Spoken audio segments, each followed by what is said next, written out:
আল্লাহ তাই দান করেছি। সুবহানাল্লাহ। আল্লাহ যদি কাউকে পুরাপুরি দেয় তাহলে কোনো অভাব থাকে? তার মানে তার রাজত্ব পরিচালনার জন্য যা যা দরকার সব ব্যবস্থা করেছেন কে? আল্লাহ। সবকিছু আল্লাহ তাআলা বাদশা যুলকারনাইনকে দান করছে। এই বাদশা যুলকারনাইন ইব্রাহিম খলিলুল্লাহর যুগের মানুষ। উনি একদিন শুনছেন, ফেরেশতার মারফতে জানতে পেরেছেন আমার আল্লাহ এই পৃথিবীর জমিনের মধ্যে মাঝে মাঝে আল্লাহ তাআলা আবে হায়াতকে জাগায়া দেন। আবে হায়াত মানে এমন কিছু পানি যেটা পান করলে হায়াত বেড়ে যায়। সুবহানাল্লাহ। কোন সবাই এই যে বাঁচার যে একটা লোক, আরো বাঁচতে চাই, আরো হায়াত চাই। বাদশা যুলকারনাইন চিন্তা করলেন যদি একটু আবে হায়াত পান করতে পারতাম তাহলে হায়াতটা কি করতো, আর একটু বেড়ে যাইতো। বাদশা যুলকারনাইন কাবার গিলাফটা ধইরা আল্লাহর কাছে দোয়া করে, রব্বুল আলামিন, ওগো মাওলা, তুমি আমার হায়াতটা একটু বাড়ায়া দাও। আল্লাহ, তুমি মেহেরবানি করে তোমার যে আবে হায়াত আছে এটাকে একটু আমারে দেখায়া দাও, আমি যেন একটু পান করতে পারি। আবে হায়াত গ্রহণ করার মতো একটু যোগ্যতার ক্ষমতা তুমি আমারে দান করে দাও। সুবহানাল্লাহ। এই দোয়া কাবার গিলাফ ধরে করতেছে। এ আমার বাজান, ইতিমধ্যে ইব্রাহিম খলিলুল্লাহর সাথে সাক্ষাৎ। ইব্রাহিম খলিলুল্লাহ ডাক দিয়া বললেন, এই বাদশা যুলকারনাইন, তুমি যদি আবে হায়াতের সন্ধান পেতে চাও তাইলে একা একা সন্ধান পাইবা না। আল্লাহ তাআলা শরিয়াত ও মারিফাতের ইলমের সাগর বানাইছে তোমার প্রধান উজির হযরতে খিজিরকে।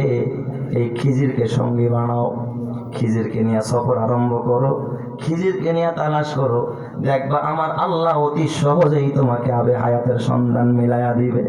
সুবহানাল্লাহ।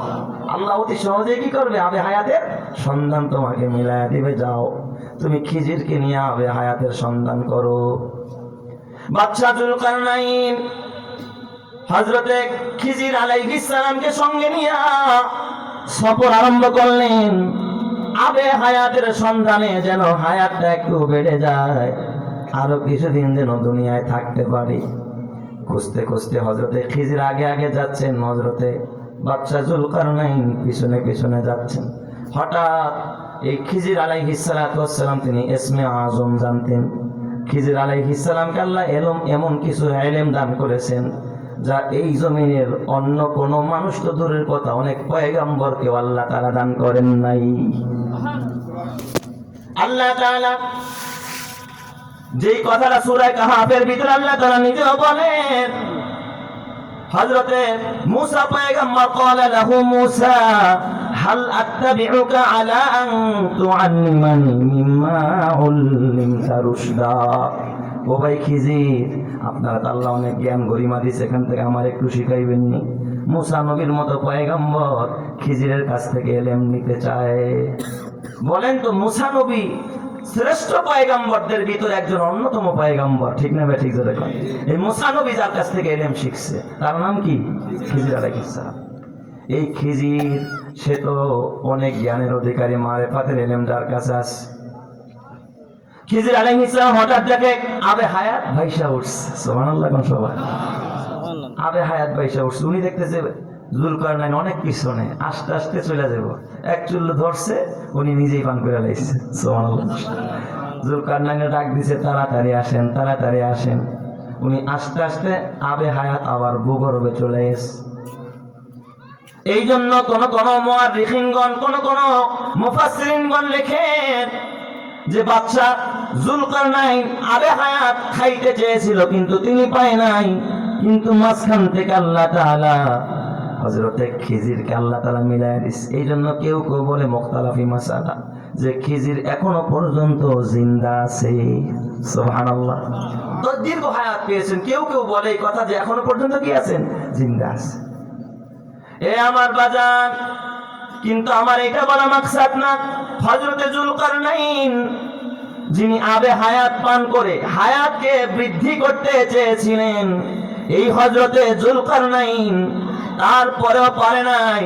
কারণ আপনারাও জানেন হায়াতের মালিক, আপনার মৌতের মালিক, আপনার রিজিকের মালিক যিনি, তিনি কে? ওয়ামা তাদরি নাফসুম মাযা তাকসিবু গাদা ওয়ামা তাদরি নাফসুম বিআইয়ি আরদিন তামুত। আল্লাহ তাআলা বলে, বান্দা তোর রিজিক কোথায়, তোর মরণ কোথায়, এটা একমাত্র যিনি ভালো জানেন তিনি কে?